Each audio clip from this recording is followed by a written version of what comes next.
Alors, faisons un petit TP pour illustrer ce cours sur le modèle conceptuel de données. Donc, on va essayer de corriger juste le... Comment dirais-je? Donc, pour faire le TP, on va se référer tout simplement à l'informatisation du système d'information d'une bibliothèque. Alors, voilà. Donc, je me comporte comme un développeur. Je suis appelé à informatiser le système d'information d'une bibliothèque. Et on me fixe les règles de gestion suivantes. Donc, pour chaque livre, on doit connaître le titre, l'année d'apparition, un résumé et le type. Un livre peut être rédigé par aucun dans le cadre d'une œuvre anonyme, un ou plusieurs auteurs dont on connaît le nom, le prénom, la date de naissance et le pays d'origine. Chaque exemplaire d'un livre est identifié par une référence composée de lettres et de chiffres et ne peut être paru que dans une et une seule édition.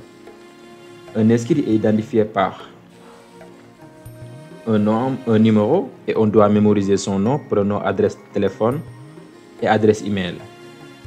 Un inscrit peut faire 0, 1 ou plusieurs emprunts qui concernent chacun un et un seul exemplaire. Pour chaque emprunt, on connaît la date et le délai accordé en nombre de jours.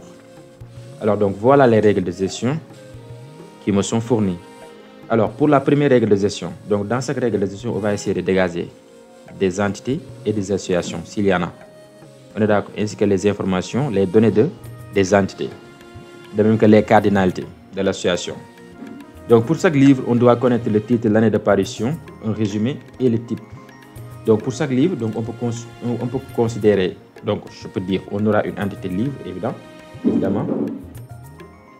Donc je vais le marquer en vert pour dire qu'il s'agit d'une entité, on est d'accord. Donc pour chaque livre, une entité a des caractéristiques, une entité a des propriétés, une entité a des attributs.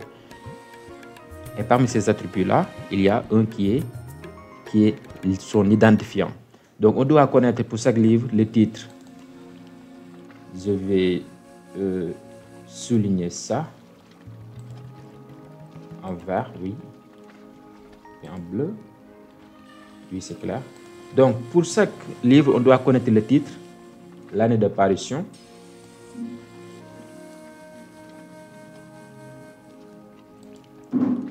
résumé, un résumé, et le type.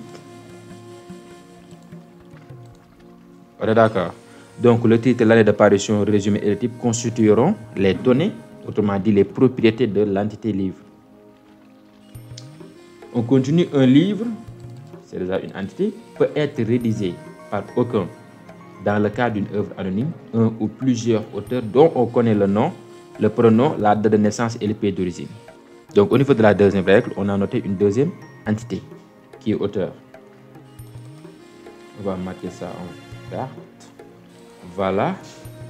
Dont on connaît le nom, le prénom, la date de naissance et le pays d'origine.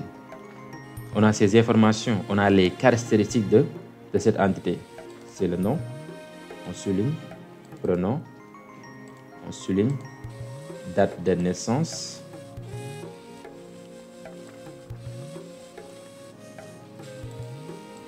oui, et le pays d'origine. Donc voilà les caractéristiques de l'auteur. Donc ici, on ne nous a pas donné l'ID de l'auteur, l'identifiant de l'auteur. Dans ce cas, on va créer cet identifiant-là. On va créer une caractéristique, une donnée, un attribut appelé identifiant qui va identifier l'entité de manière unique. Qui va identifier une occurrence de l'entité plutôt de manière unique. Une valeur de l'entité de manière unique. Maintenant, cette règle de gestion ne nous fait pas parler seulement les deux entités, c'est-à-dire livre et auteur, mais aussi leurs relations, leurs associations. Donc, on a dit qu'un livre peut être rédigé par aucun, un ou plusieurs. Peut être rédigé. Donc, être rédigé, c'est la relation, tout simplement, qui lie entre livre et auteur. C'est la relation, c'est l'association qui est entre livre et auteur. Donc, être rédigé, c'est tout simplement l'association. On va le marquer en pink. N'est-ce pas? Donc, c'est ça l'association. Mais on a dit que par aucun, un livre peut être rédigé par aucun, un ou plusieurs auteurs. Donc, aucun, un ou plusieurs auteurs, c'est la cardinalité qui se rattache à l'entité livre. Je vais marquer les cardinalités en...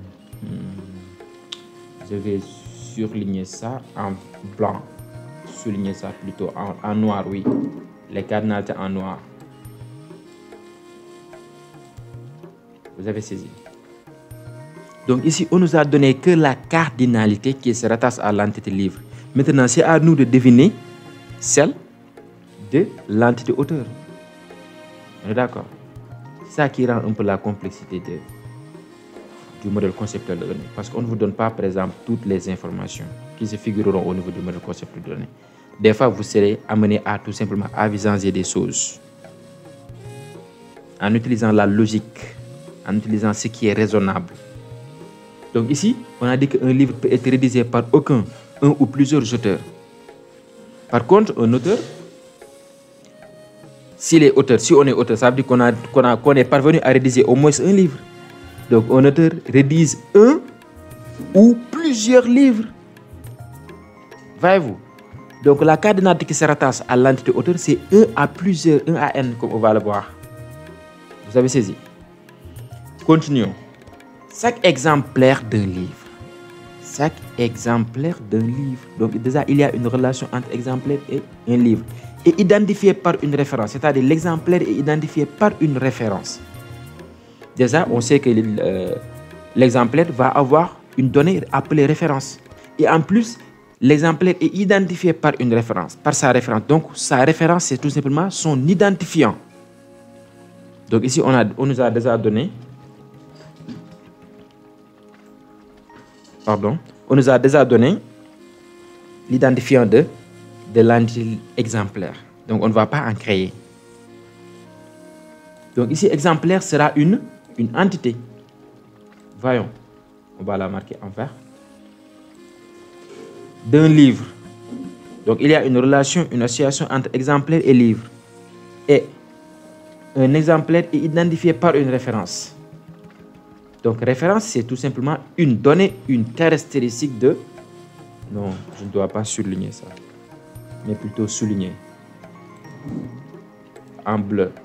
Voilà. Donc, une référence est l'identifiant d'exemplaire. Et on a idée sur le type de la référence. La référence est composée de lettres et de chiffres. Donc, la référence est de type alphanumérique. Et ne peut être paru, c'est-à-dire l'exemplaire, ne peut être paru que dans une et une seule édition. L'exemplaire ne peut être paru que dans une et une seule édition. Donc, il y a une relation entre exemplaire et édition.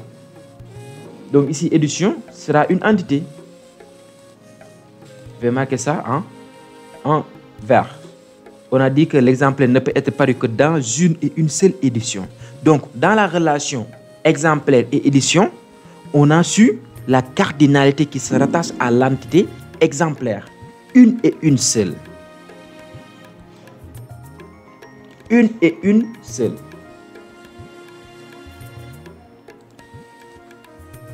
Vous avez saisi? Par contre, c'est à nous de deviner la cardinalité qui ne nous est pas donnée. C'est-à-dire la cardinalité qui se rattache à l'entité édition. Donc, un exemplaire ne peut être paru que dans une et une seule édition. Par contre, une édition peut paraître dans plusieurs exemplaires. C'est évident. Une édition peut paraître dans 0 à plusieurs exemplaires. C'est évident, voyons. Donc, la cardinalité qui se rattache à l'entité édition, c'est 0 à plusieurs. Voilà. Continuons. Un inscrit est identifié par un numéro et on doit mémoriser son nom, prénom, adresse, téléphone et adresse email. Donc, au niveau de ces règles de gestion-là, on a déduit une entité nommée, intitulée inscrit. Voyons. Donc, je vais marquer ça, je vais tamponner ça en vert. Et identifié par un numéro. Donc, ici, on a donné son identifiant. Donc, on ne va pas après se livrer à s'employer à créer un identifiant. Parce qu'une entité se doit se doter d'un identifiant qui identifie ses occurrences de manière unique. Heureusement que ici, l'identifiant est fourni. C'est son numéro. Donc, numéro, c'est une caractéristique de inscrit. On doit aussi mémoriser son nom, prénom, adresse téléphone, adresse email. Et tout ça sont aussi des caractéristiques de l'entité inscrite.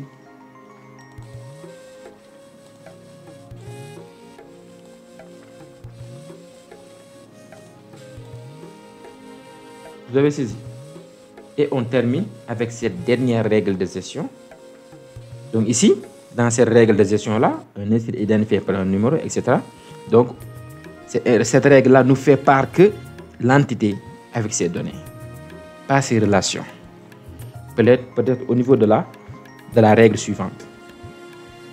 On a dit ici, un inscrit peut faire 0, 1 ou plusieurs emprunts qui concernent chacun un et un seul exemplaire. Pour chaque emprunt, on connaît la date et le délai accordé en nombre de jours. Donc on a dit un inscrit, c'est une entité, peut faire, là il y a association, peut faire 0, 1 ou plusieurs emprunts. Donc il y a une association entre inscrit et emprunt. Et la cardinalité qui se rattache à inscrit, c'est donné ici, peut faire 0, 1 ou plusieurs. Donc 0, 1 ou plusieurs sera la cardinalité qui se rattache à l'entité inscrite. Donc ici, on a une nouvelle entité qui est emprunt. Et entre inscrit et emprunt, il y a l'association peut faire ou faire. Comment on souligne l'association? Voilà, on surligne en pink, en rouge. Et la cardinalité ici qui se rattache à inscrit, c'est 0, 1 ou plusieurs. On va surligner ça en noir. On va souligner ça plutôt en noir. Vous avez saisi? Mais maintenant, c'est à nous de deviner, vu que l'autre cardinalité n'est pas donnée, c'est à nous de la deviner, c'est-à-dire la cardinalité qui se rattache à l'entité emprunt. Un inscrit peut faire 0, 1 ou plusieurs emprunts. Emprunt, c'est ce qui identifie l'inscrit. Lorsqu'il veut prêter un livre, un exemplaire d'un livre. Un emprunt doit être unique, non? Donc, un emprunt ne peut être fait que par un et un seul inscrit. L'emprunt. Par un et un seul inscrit. Donc, la cardinalité qui se rattache à l'emprunt, c'est 1 à 1. Un seul inscrit. Pas 0 à 1. Parce que l'inscrit est obligé de faire son emprunt. Donc, un et un seul. Qui concerne, c'est-à-dire les emprunts qui concernent chacun, un et un seul exemplaire. Donc ici, dans ces règles de gestion-là, sont apparues 3 entités, inscrits, emprunts et exemplaires, ainsi que leurs associations. Donc ici, il y a association entre emprunt et exemplaire du livre. Lorsque l'inscrit s'apprête à prêter un livre, eh bien, il va effectuer un emprunt pour chaque exemplaire du livre. Donc ici, on a dit que l'exemplaire concernera chacun. Les exemplaires concerneront chacun un et un seul exemplaire. Donc entre emprunt et exemplaire, il y a l'association concernée. Voyons, qui concerne? Concerné. Comment on marque encore les associations? Voilà, c'est en violet, c'est en pink, c'est cool. Chacun, un et un seul exemplaire. Donc ici, on a la cardinalité qui se rattache à l'entité emprunt dans l'association emprunt exemplaire. On souligne. Voilà, en noir, c'est cool. Vous avez saisi? Maintenant, c'est à nous de deviner dans cette relation-là, c'est-à-dire dans la relation emprunt exemplaire, quelle est la cardinalité d'exemplaire. Ici, un exemplaire peut être concerné par plusieurs emprunts. Le même livre peut être prêté plusieurs fois. Si je prête un livre, après je le dépose, je le ramène, un autre peut le prêter de nouveau. Donc un livre peut être concerné par plusieurs emprunts. Donc ici, dans ces relations-là, exemplaire du livre, n'est-ce pas? Dans cette relation-là, donc la cardinalité de exemplaire ici, c'est 0 à plusieurs. On est d'accord? 0 à plusieurs. Ou 1 à plusieurs. Pour chaque emprunt, on connaît la date et le délai accordé. Donc, les données de l'entité emprunt sont la date et le délai accordé. Donc ici, est-ce qu'on nous a donné l'identifiant de emprunt? Non. Donc ici, on ne nous a pas donné l'identifiant de l'emprunt. Donc c'est à nous de le créer. Si au niveau des données, des caractéristiques d'une empreinte, d'une entité plutôt, on ne peut pas dégager l'identifiant, c'est-à-dire l'identifiant n'est pas mentionné. Dans ce cas, on va créer un attribut appelé identifiant qui va identifier de manière unique les occurrences de cette entité. Donc voilà en grosso modo. Donc on a ici, on a répertorié au moins combien d'entités? 1, 2, 3, 4, 5, 6 entités. Et combien d'associations? 1, 2, 3. Revenons un peu ici, concernant l'auteur. Un livre peut être rédigé par aucun, un ou plusieurs auteurs dont on connaît le nom, le prénom, la date de naissance et le pays d'origine. Donc si on veut ici, on peut considérer par exemple le pays d'origine comme une entité. Et là, il y aura une relation entre auteur et pays d'origine, si on veut. Mais si on veut aussi, on peut laisser ça, c'est-à-dire on considère pays d'origine comme une caractéristique, comme une donnée d'auteur. Ça va de soi. On est d'accord. Chacun a sa manière de concevoir. Mais l'essentiel est que la modélisation doit tout simplement refléter la traduction des règles de gestion. Et ça doit être descriptif. On est d'accord? C'est ça l'essentiel. Donc ici, moi, je préfère considérer pays d'origine, par exemple, comme une entité. Dans ce cas, un auteur peut être né ou bien peut être à l'origine d'un seul pays à la fois. Un auteur peut être né dans un et un seul pays à la fois. Par contre, dans un pays, peuvent être nés ou bien peuvent être origine, ou bien dans un pays peuvent être origine 0, 1 ou plusieurs auteurs. Vous avez saisi? Donc c'est ça. Et concernant le livre aussi, il y a quelque chose qui n'est pas précisé ici. Par exemple, le type du livre. Je peux envisager une entité appelée type du livre pour classer les livres. Par exemple, les romans. Voilà, il y a les romans, les livres destinés aux étudiants, je sais pas, oui, les livres informatiques, voilà quoi, etc. Donc c'est à nous de voir. Donc voilà ce que ça donne. Un modèle conceptuel de données. La matérialisation de ces règles de gestion. Donc ici, voyons. Un auteur rédige un ou plusieurs livres. Voyons la cardinalité. Un auteur rédige un ou plusieurs livres. Ah oui. Si on est auteur, ça veut dire qu'on est déjà parvenu à rédiger un livre. Et un livre peut être rédigé par 0, aucun, un ou plusieurs auteurs. Donc ici, au niveau de la cardinalité, le minimum c'est 0, le maximum c'est n. Donc le livre n'a pas d'auteur lorsqu'il s'agit par exemple d'une œuvre anonyme, 0. Voyons. Donc ça c'est la cardinalité qui se rattache à auteur. Un auteur peut rédiger un ou plusieurs livres. Voyons la cardinalité. Et un livre peut avoir 0, 1 ou plusieurs auteurs. Voyons la cardinalité. N'est-ce pas? Comme ici, voyons. Au niveau des caractéristiques de l'entité auteur, vous n'avez pas noté la présence de pays.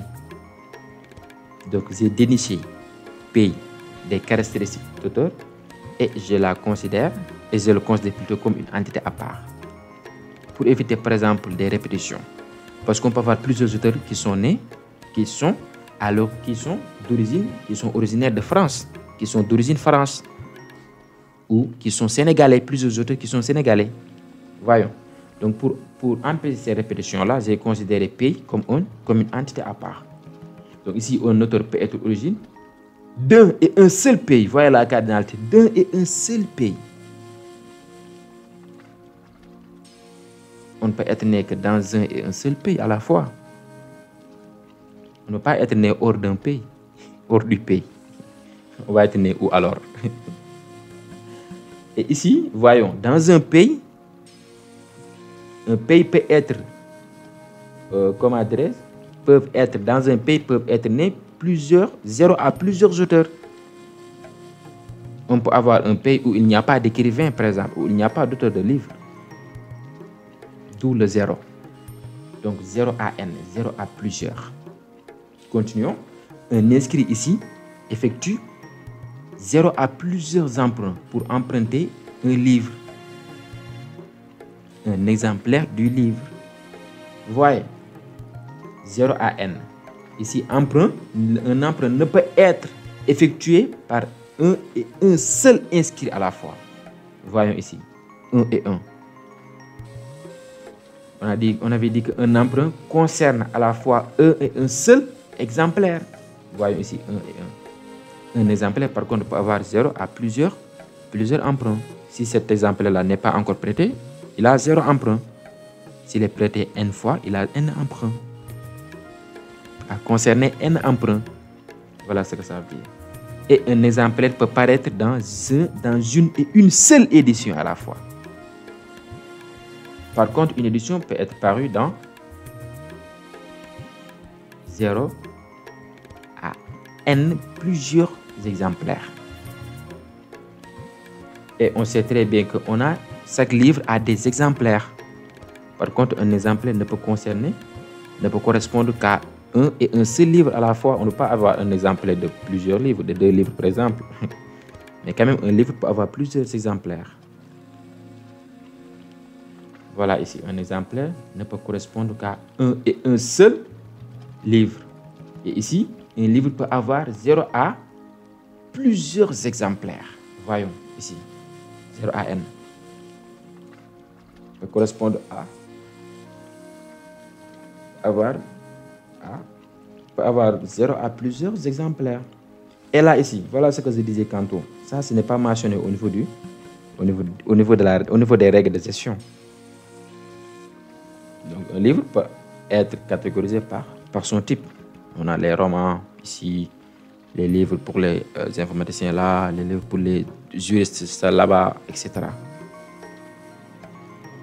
Donc, c'était tout. Et dans la deuxième partie de cet épée-là, on va essayer de mettre ça, de voir comment mettre ça au niveau du PowerMC.